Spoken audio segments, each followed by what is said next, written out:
وما كان لبشر أن يكلمه الله إلا وحيا أو من وراء حجاب أو يرسل رسولا فيوحي بإذنه ما يشاء إنه علي حكيم. وكذلك أوحينا إليك روحا من أمرنا ما كنت تدري ما الكتاب ولا الإيمان ولكن جعلناه نورا نهدي به من نشاء من عبادنا وإنك لتهدي إلى صراط مستقيم صراط الله الذي له ما في السماوات وما في الأرض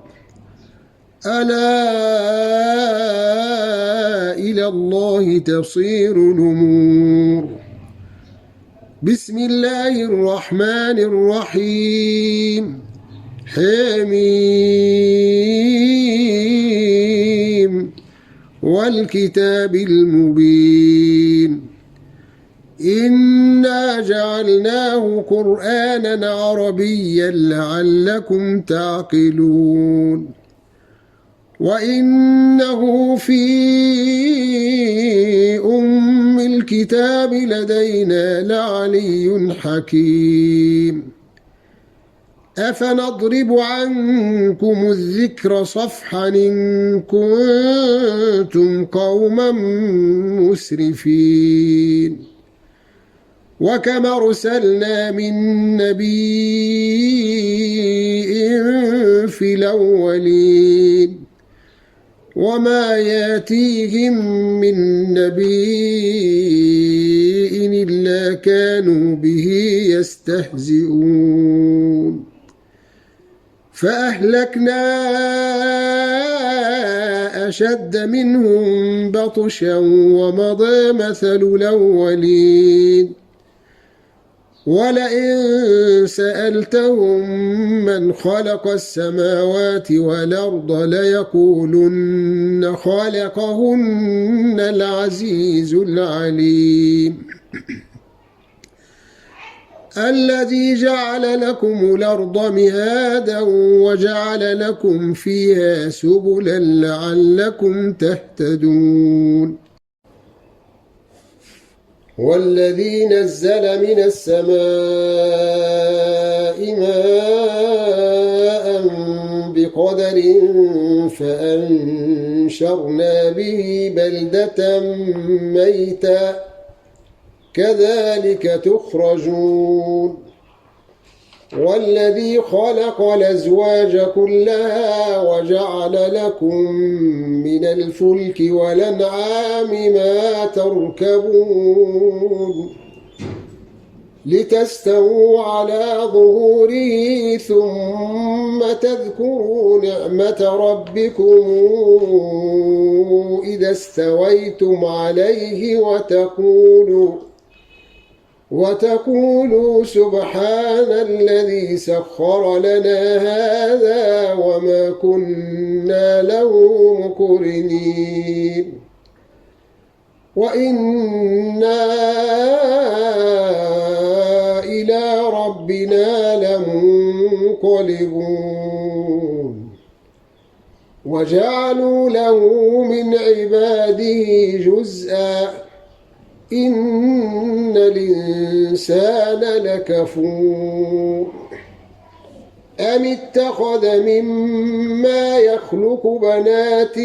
وأصفاكم بالبنين وإذا بشر أحدهم بما ضرب للرحمن مثلا ظل وجهه مسودا وهو كظيم أومن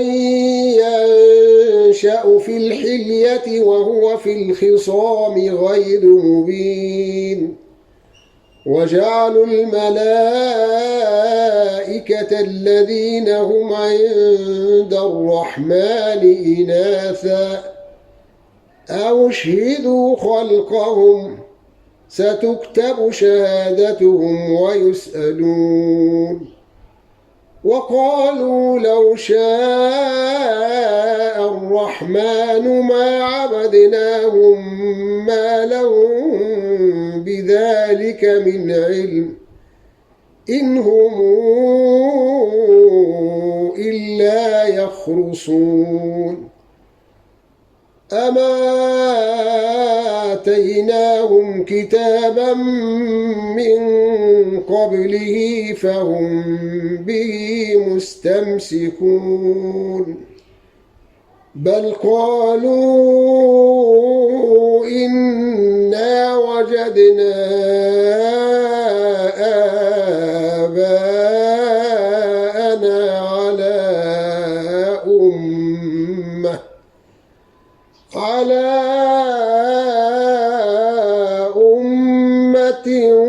وإنا على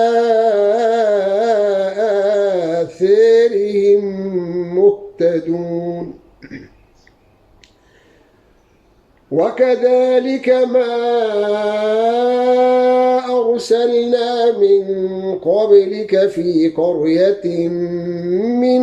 نذير إلا قال مترفوها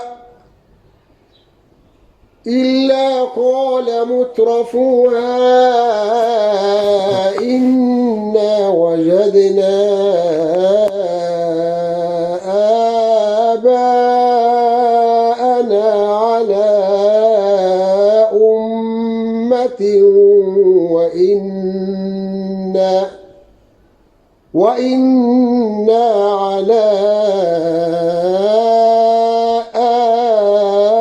آثارهم مقتدون